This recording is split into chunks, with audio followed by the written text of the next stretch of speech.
Hi, my name's Jack Tooley and I'm an academic in the School of Design and Built Environment at Curtin University here in Western Australia.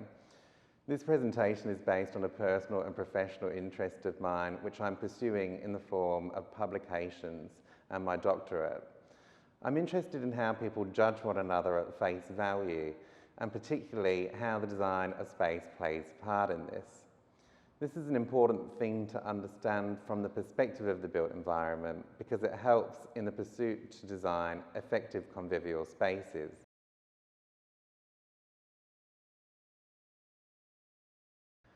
As we know, convivial spaces are important to the increasingly diverse cities we live in, since conviviality's purpose is to encourage positive social interaction among community members. Convivial spaces allow encounters with different ethnicities, cultures, abilities and behaviours. They attract financial gains generated through foot traffic, inciting refreshment and tourism-related sales, and also indirectly by increasing nearby property values. They encourage people to move and settle into areas, and as such, they have the potential to increase commercial rents, innovation potential, and consequently wage growth. In short, we could say that convivial spaces are one of the main ingredients of successful 21st century cities. The ultimate litmus test of conviviality is often considered to be how long people spend in a space, how diverse they are in terms of their usage and their demographics. So whether they're skateboarding, relaxing, congregating or walking. Numerous statistical models are often used to gauge these, yet the question could be asked, who's to say that occupants of a convivial space are actually interacting with each other, however passively, and actually liking or valuing one another as fellow city citizens, which I guess we could say is the central tenet or the reason for convivial space. In current literature, it's implied that spaces which tick these litmus test boxes must be facilitating positive social interaction, since why would we choose to be in a space with people that we don't like or value? But the counter-arguments to this logic are many. The most obvious being that you might not have anywhere else to go nearby, or if you're like my mum, you like sitting on a park bench and judging those passers-by. One way to find out whether spaces are truly facilitating positive social interaction is by asking the people in them. If we were to engage with this more subjective measure of conviviality, an additional way it is gauged might be added, and further, existing design interventions for conviviality could be questioned or even new ones emerge. This is what my presentation is about. A few years ago, I set out to see if some spaces make us more likeable than others, or make us more inclined to like others. I engaged literature from psychology, urban planning, architecture, interiors, interface design, and philosophy more broadly to generate a hypothesis about this. And I then addressed the hypothesis through an online simulative experiment that reached hundreds of people across the world and tasked them to cast social judgments across varying spaces. The findings were interesting.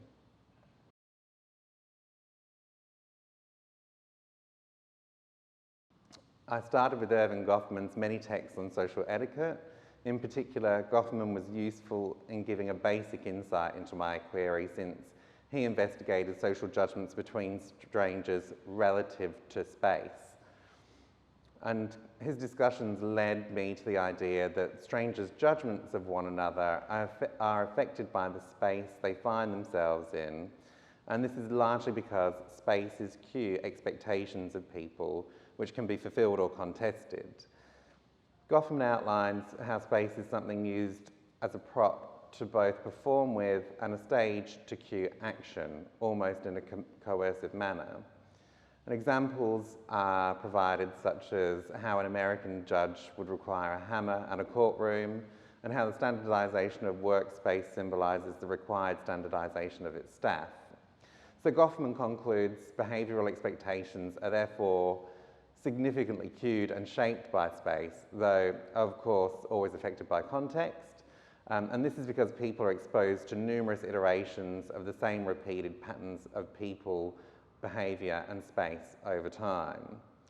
Through further research, I found that these spatial behavioural expectations are fundamentally important to individuals, and that if they're not met or they're in contest some way, this causes shock, self-doubt, and even anger at the culprit for disturbing what we thought we knew about the world.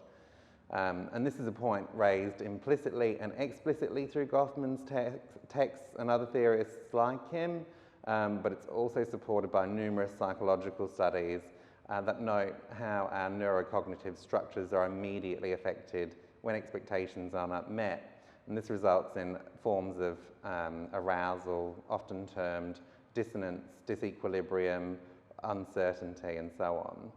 So in short, beyond theory, expectations being unfulfilled or contested have measurable cognitive and physical effects on individuals. But the opposite is also true. When expectations are met, those that are conforming are appreciated for affirming our knowledge of the world around us and are celebrated for doing so. Since space cues expectations of people and their behaviour, it can be extrapolated that behaviours that contrast someone's expectations in space would be deemed a personal threat, or at the least very uncomfortable, and this leads to negative judgments of those involved in the transgression. So Goffman points out that it is typically people who are blamed for breaching expectations and therefore producing this discomfort when it happens, because they're recognised as having agency, they're alive, whereas space isn't. In other words, people are the only blameable thing in a scenario if our expectations are messed with. An idea can be posed in response to this space behavioural expectation blame concept I'm formulating. If the fundamental reason space affects judgments of strangers is by cueing expectations, then spaces that cue more expectations might serve to close minds to other possibilities and facilitate more negative judgments. And this is for the simple reason that having more abundant or clear expectations can only invite more opportunities for other people to breach them. And the opposite could also be said. Spaces that cue less might mitigate or obfuscate the formation of expectations and would therefore leave the mind open to a diversity of behaviours, thereby potentially avoiding negative judgments. This is a kind of broad hypothesis for which we need a little more information. First, we need to understand how spaces can cue expectations to varying degrees, and this is where affordance theory becomes useful to my investigation. And affordance is basically the idea that something or some place affords or invites a particular behaviour. For example, a flat, hard surface affords walking on, and a chair affords sitting on, and if someone was to stand on a cushioned chair, an oddness might be recognised. In the simplest of terms, we can think about affordance strength as how well something or some place articulates its usual or intended purpose. Some can be clear, others not so much. And from this idea, a more acute hypothesis can be generated, that spaces with high strength affordance would attract more negative social judgments and vice versa.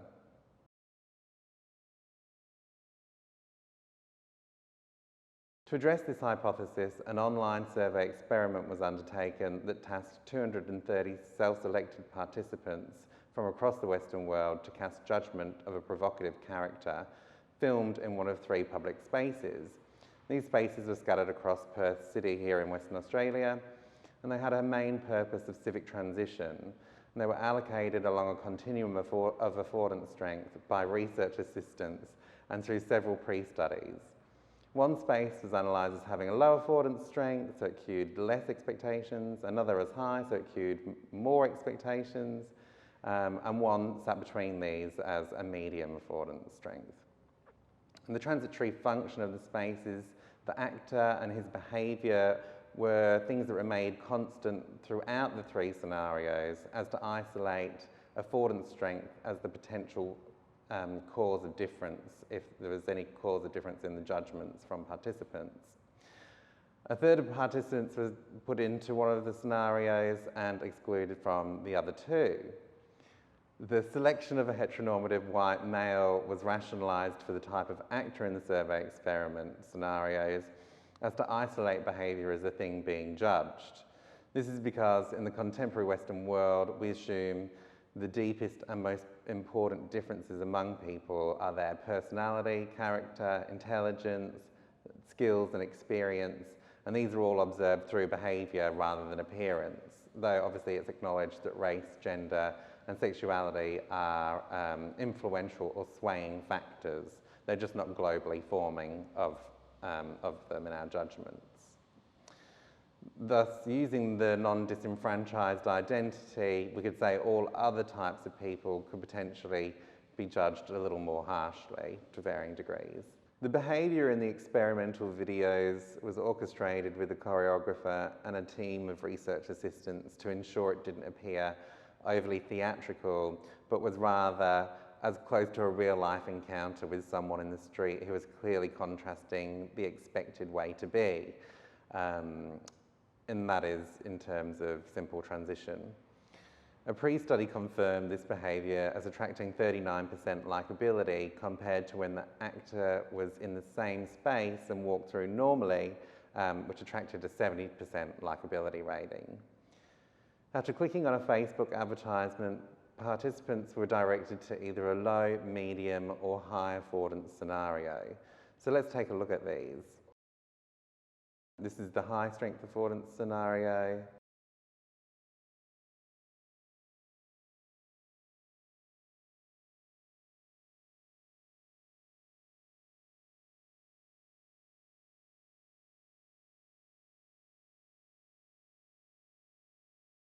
This is the medium strength affordance scenario.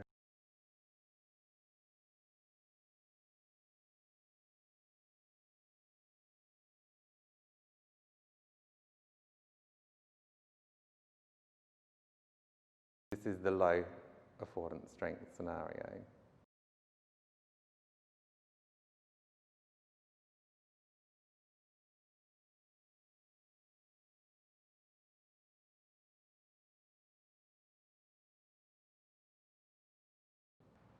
After watching, participants were asked what they thought of the actor and to rate how likeable they found him to be on a Likert scale. They were also asked to explain the rating.